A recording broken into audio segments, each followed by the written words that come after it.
Ariel Helwani post-fight at UFC 144 alongside Jake Shields, who defeated Yoshihiro Akiyama tonight. And Jake, we were just talking about how the crowd felt a lot different out there. You fought in Japan before. Man, What was it like? I fought here 5 or 6 times before at least, and they're usually a lot quieter. So, dude, and this crowd was, felt like a U.S. crowd. They were enthusiastic, cheering. They were even cheering for me. I think I was like even between me and Akiyama. That was really cool.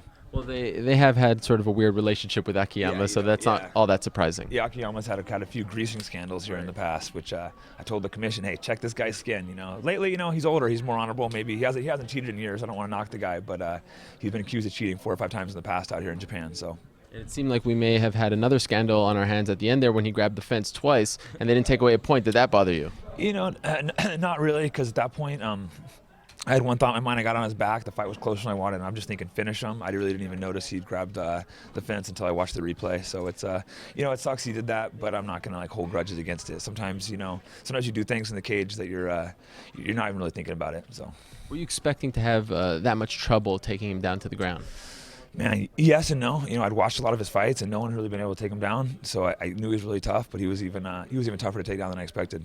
And obviously, this is a guy that we've been talking about for a while who probably should have fought a lot sooner at 170. What did you think about his strength? Do you think he lost anything out there with the cut? I didn't film him at 85, but I don't think so. I think that's the right weight for him. Even though he's coming off a few losses, I hope the UFC gives him another chance. I think he's a legit contender at 70s.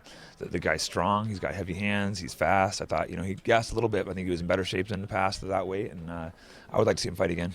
Overall, how would you assess your performance? So. I think I did some things right, some things wrong. I'm not like, I wish I would have done some things different. I wasn't turning my right hand over. I got a little more fatigued than I should have, but I'm just happy I got the win. I had a ton of pressure coming in with coming off 2 losses, so I'm happy I got the win, and all I can do is go back to the drawing board and try to improve upon my mistakes. Have you ever felt that kind of pressure? People have been talking about how you haven't been on a losing streak, and you really have been on such a great roll going into the GSP fight. Have you ever felt that kind of nerves? Felt that pressure. I felt pressure at GSP just because there was so much hype around the fight, but it was different pressure. It was like you're going fighting for the title, and this pressure was it was not a good pressure. I woke up sick to my stomach this morning. Coming off 2 losses. It's like if I lost this, I might have been cut for the UFC, and I'm 33 years old. I don't want to be out in the minor leagues trying to work my way back up. So I woke up just feeling sick. So I'm glad to have that behind me, and want to start working my way back up and getting out one of those winning streaks going. It feels a lot better being the guy with the pressure because you've won so many than the pressure from losing.